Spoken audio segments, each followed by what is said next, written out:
Hello.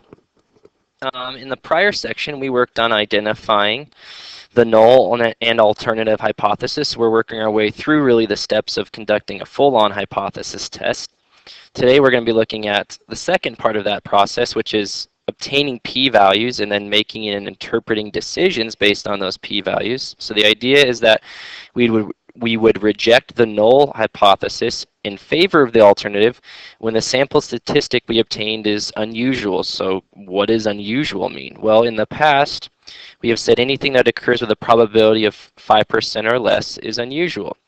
And this has kind of become the gold standard in statistics, used heavily in learning statistics, so in textbooks. Because this value represents the probability of rejecting the null when it is actually true, which we call type 1 error, this value is really left up to either the field or the researcher. It is known as the level of significance. The level of significance is your maximum allowable probability of making a type 1 error. That is,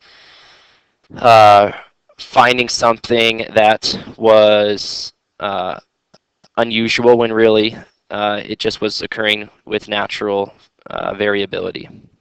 So that would be represents the probability of rejecting the null when it is actually true. We denote it with the Greek letter alpha. By setting the level of significance at a small value, you are saying that you want the probability of rejecting a true null hypothesis to be small. If you set alpha to be 0.05, you know there is a 5% chance due to natural variability that you would get that result or something more unusual, although it is actually true. Commonly used levels of significance are 10%, 5%, and 1%. It really just depends on what you're after. After stating the null and alternative hypotheses and specifying the level of significance, a random sample is taken from the population and sample statistics are calculated. The test statistic is the statistic that is compared with the parameter in the null hypothesis. This can either be an average value or a percent value. So we're either testing the population average with a sample average or testing a population proportion with a sample proportion. We'll do this one in our current book in section 7.2, this one in 7.3, and we'll do proportions in 7.4. We're still working our way through 7.1 in our current book. P-values, or the probability value, is the probability, if the null is true, of obtaining a sample statistic with a value that extreme or more extreme than the one determined from our sample data. We then compare the p-value to the level of significance stated prior in deciding whether we think we will accept or reject the null hypothesis. So we obtain the likelihood of that event occurring, and then we see if that probability is less than our threshold probability from our level of significance in drawing our conclusion to see if it's unusual enough. There are three types of hypothesis tests. We can conduct what's called a left-tailed test, which is when we need to find something on the far left, something way less than, in order to find something unusual. We might have a right-tailed test, which is when we need to find something, a large value, in order to get something unusual, or we have a two-tailed test, when it could be bigger or less than, just different from some claimed value. The type of test depends on the rejection region of the sampling distribution that favors a rejection. So it really depends on the null hypothesis, which most of the time is the claim, not always, but in real life it almost always is. This region is indicated by the alternative hypothesis. So here's an example of a left-tailed test. The alternative hypothesis, HA, contains the less than inequality. So we would need to find something that is in this blue region, this or less than, in order to get something unusual. So here's an example. Let's say we would use a left-tailed test if a company claimed that their average salary was at least $60,000. So if they're claiming that it's $60,000 or more, in order to counter their claim to say it's unusual, we need to find something opposite, and the opposite would be less than 60,000. So we need to find something in this left-tailed. That's why we would do a left-tailed test. We need to find something less than that, far less than that. A right-tailed test occurs when our alternative hypothesis contains a greater than symbol. An example of a scenario where we would use a right-tail test is when a company claims that their average wait time on the phone is at most 10 minutes. That would be 10 or less. If we want to counter that claim, we need to find an average that is bigger than 10 minutes. So we'd be using a right-tail test because bigger means greater than. So we would test the likelihood of more than 10 minutes. A two-tail test is used when the alternative hypothesis contains the not equal to inequality. This is when the null says that something is equal to it, and the opposite, the alternative, would be that it's not equal to it. Because it's not equal to it, it could be bigger or less than it. An example would be if a school claimed their average ACT score was 22. If we wanted to counter that claim, our sample would just need to be noticeably different from 22. It could be way bigger, it could be way less, because their claim was just that it was 22. So we need to find something that it was not 22. In that case, it could be bigger or less than. Example of problems that you'll be asked about in this section are shown here. For each claim, state what the null and the alternative are, then determine whether the hypothesis test is left-tailed, right-tailed, or two-tailed. A report claims that 87% of lung cancer deaths are due to tobacco use. So this would be the null, in this case, is that the proportion is equal to 0.87. It said that the claim, 87%, so the claim is the null. The opposite of equal to 0.87 is not. So we'd say not equal to 0.87. This would be a two-tailed test, because I could either find something way bigger or way less than in order to refute the null. So I need to find something way less or way bigger. Second scenario. Okay. A manufacturer of clocks claims the average time its clocks lose is no more than 0.02 seconds per day. No more than 0.02 seconds per day.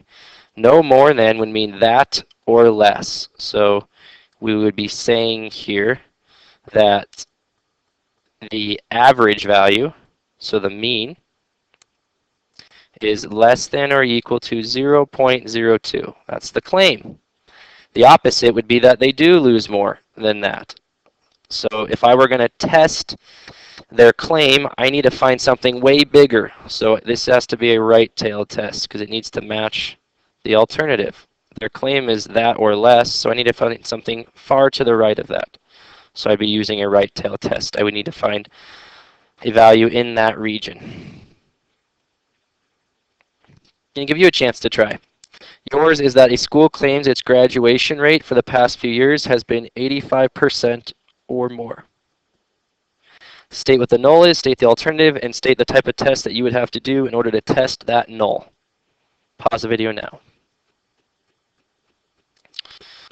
Well, the null is that their graduation rate is bigger or equal to 85%, says 85% or more. The alternative is less than, so if I want to test their claim, I need to do a left-tail test. I need to find some, average percent less than 85% in order to have some type of evidence against the null, which is their claim. To conclude a hypothesis test, we then make a decision and interpret that decision based on 1, the p-value, and 2, the level of significance. So in making a decision, we compare our p-value with the level of significance that was agreed upon beforehand. If our p-value, the probability, is less than or equal to the level of significance, then we have an unusual event. If it's unusual, then the null is probably false, so we would reject the null. If our probability is greater than the level of significance, we don't have an unusual event. We didn't find enough evidence, so we don't have enough evidence against the null, so we have failed to reject the null. There's a table that kind of synthesizes all the options. So if our claim is the null, and we reject it, then there is enough evidence to reject the claim. If we fail to reject, then there is not enough evidence to reject the claim. If our claim is the alternative and we reject the null, then there is enough evidence to support the claim because, well, if the null is false, then the alternative must be true. If our claim is the alternative and we fail to reject the null, then there is not enough evidence to support the claim because we're citing in favor of the null because we don't have enough evidence against it. So example of those types of scenario questions are shown down here. So let's say you perform a hypothesis test for the following claim. How should you interpret your decision if you reject the null or if you fail to reject the null? So the null is the claim in this case, as you'll see, because a school publicizes that the percent of its students who are involved in at least one extracurricular activity is 61%. That has an equality, so it's a null. So the null is the claim in this case. That's step one. Step two is phrase your interpretations. So if we reject the null, then we should conclude that there is enough evidence to reject the school's claim that the percent or proportion of students who are involved in at least one extracurricular activity is 61%. If we fail to reject the null, then we would say there is not enough evidence to reject the school's claim that the proportion of students who are involved in at least one extracurricular activity is 61%. Try one where the claim is the alternative, so you can see the difference. Let's say the following is the claim. A car dealership announces that the average time for an oil change is less than 15 minutes. Well, because they just said less than and not less than or equal to, technically in this case, the alternative hypothesis is the claim, which means the null is the opposite, which would mean that the mean wait time for an oil change is greater than or equal to 15 minutes. Then we need to phrase our interpretations from the perspective of the car dealership. If we reject the null, we would then conclude there is enough evidence to support the dealership's claim that the average time for an oil change is less than 15 minutes. If you reject the null, then you have to favor, obviously, in terms of the alternative, so you know the alternative must be true. If you fail to reject the null, then we would conclude there is not enough evidence to support the dealership's claim that the mean time for an oil change is less than 15 minutes. So if you want to get support, then you would make your claim the alternative, because then you could claim that it's true. It's the only time, because we can never state that the null is true. We would just always say there's not enough evidence to claim that it's not true. Give you a chance to try. In your case, the null is the claim. A sports drink maker claims that the average calorie content of its beverage is 72 calories. Your task, identify the null statement and then interpret what it would be if you reject the null or if you fail to reject the null. Pause the video now. Okay, as I already said, the null was the claim. The two interpretations would be if you reject the claim, then we would say there is enough evidence to reject the company's claim that its drink has a mean of 72 calories. If we fail to reject it, we can never say that it's true. All we say is there is not enough evidence to reject the company's claim that its drink has a mean of 72 calories. And that's kind of the foundation for the process of inferential statistics that we're going to start here very, very soon.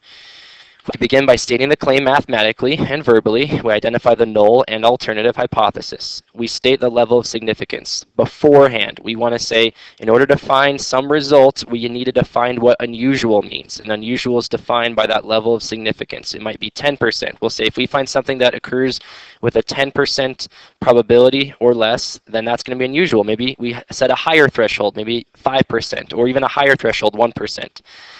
Once you've set your threshold, then you can run the test. We define a sample and we get the information. We calculate the sample's average, and then we find the standard deviation, and then we use that to determine the p-value and make a decision. If the p-value is less than or equal to the level of significance, then we reject the null. If it's not, then we haven't found enough evidence against it, so we have to fail to reject the null. And maybe you run another study to maybe find enough evidence. But that's the process that we're going to be working toward. So thank you very much. Have a good day.